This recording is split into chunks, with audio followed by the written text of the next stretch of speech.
Alright guys, I'll show you taking a lot of this pitting, as you can see, out of this magazine for my Mosin project. Got this side pretty well close, but I will caution you, this is a very long process if you don't have a sandblaster, but you don't have to go spend a whole chunk of money if you want your gun to look a little bit better. I'll give you a little tip of what I do. I just take me a little piece of stick. I use a square piece because it helps with the get in the corners and everything. And I'll just take me a piece of sandpaper. This is 150 that I'm starting with, and I'll put it around like that. But if you notice, a lot of times your hands will get kind of fatigued, especially if you're doing a ton of sanding. So I'll show you what I like to do, which kind of makes it a little bit easier. I'll just wrap that around there like so. Take Mr. Staple gun, put me a couple of staples in it.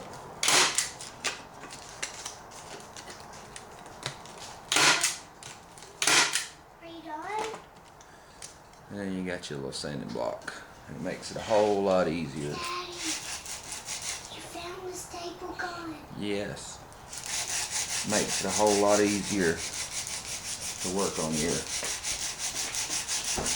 piece, and gives you your free hand to hold your work. If you don't have it in a vise, which this is a magazine, I wouldn't want to put it in a vise because it would compress it and then it would be out of shape and have to pitch it and get another one. But you can do that. Get this in camera, and that'll help you out a lot. And that's all I'm going to do today. Sit here and work these pits.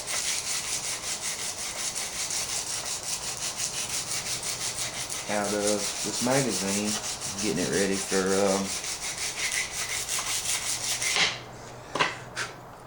as you can see,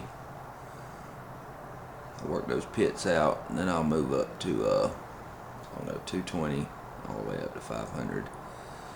Get the metal real smooth, not too slick where the paint will stick to it, but yeah, I'll let you know my progress when I get done. What? Alright guys, I figured I'd show you my progress.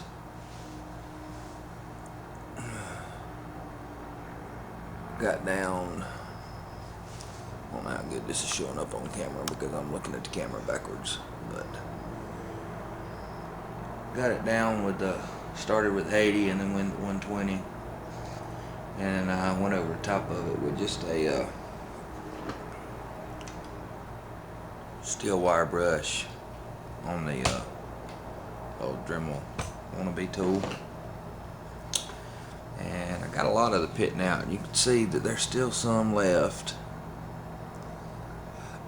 I just want to show you, if you take your time,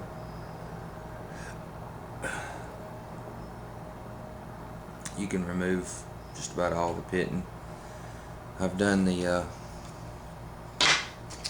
to 150. Let's see, up to the 150 grit. And now we're going to go with the 220 next.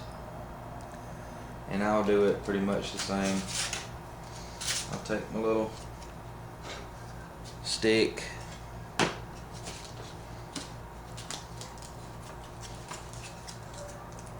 and wrap it around there.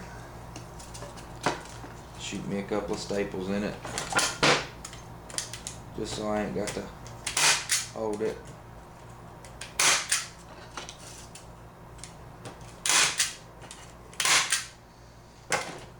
I got me another little sanding stick,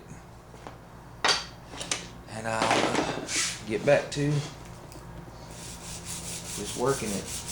I usually work the metal this way, Daddy, look, and then I I'll turn. my new. Don't look. Sorry about the little brief interruption, but I'll work back and forth this way. As you can see, and the only reason I run the wire wheel over it is to kind of show me the buffed areas where I really need to concentrate on, because I'll run the wire wheel over it, and then once I sand that polished part off, I'll know I'm down to that far. So it's not really doing a whole lot with the wire wheel. I mean, it'll take out a little bit, but it'll more of a guide for me to see where I need to go.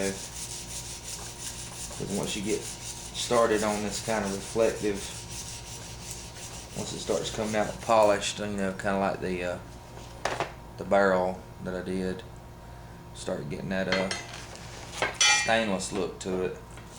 It will kind of be really hard to see with the glare exactly the places you want to work. And if you need to turn around and go back and use the rougher grit, and I'll take and go back and forth. And I'm no expert on this, guys. This is just how I do it. I get a lot of people asking me how I take the metal down. And if you got a blast tank, you know, you can do this a whole lot faster. But for those of us who ain't rich and famous and just drop the money for a blast tank, media and everything, or take it out and have it blasted somewhere, you can do this at home at your own leisure. And plus it's a lot, you know, gives you time to really put some pride and effort into a firearm. As you can see the difference in the polished out parts. You can see where I sanded that back out. It just kind of gives me a reference guide to it. And I'll take this down to 220, and then just before I get ready to Duracoat it, I'll take it on down to the 500 super fine, and that'll be about as smooth as I want it. You don't want to get it ultra fine. You get it up to a, you know, sometimes I'll hit it up to 1,000 just before I Duracoat it, but if you get it too smooth, your Duracoat don't want to stick to it. So and it all depends on how you want the gun to look. You know, we're going to be doing a camo job on this one. I'll paint the whole gun one color, and then I'll stencil it out and do my second color, and then I'll stencil it out and do my third color, and then I'll stencil it out and do my fourth color. But that's for another video. I just thought I'd show y'all that you can take a lot of the pitting out of old gun. You gotta think it took 68, 69 years for the pits to work their way into this gun, so it ain't gonna be overnight taking them out. So probably got about 3 hours into just sanding on this one magazine, but it's a hobby, so it's what I want to do. Gives me a break from normal everyday life. I can come out here and sit in a man cave and do stuff like this. So I'll get out of y'all's hair. Don't be afraid to tinker with your guns, man. If you got something you don't like about them, change it. As long as you don't have no gun that's going to be worth, you know, arm, leg, and foot, and a toe. But these are $100 guns all day long. And it's probably one that I plan on when I'm building it.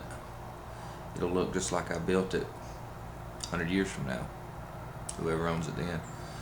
But anyways, I'm gonna get out of here. Y'all tell me what you think about a little pit and removal off the magazine.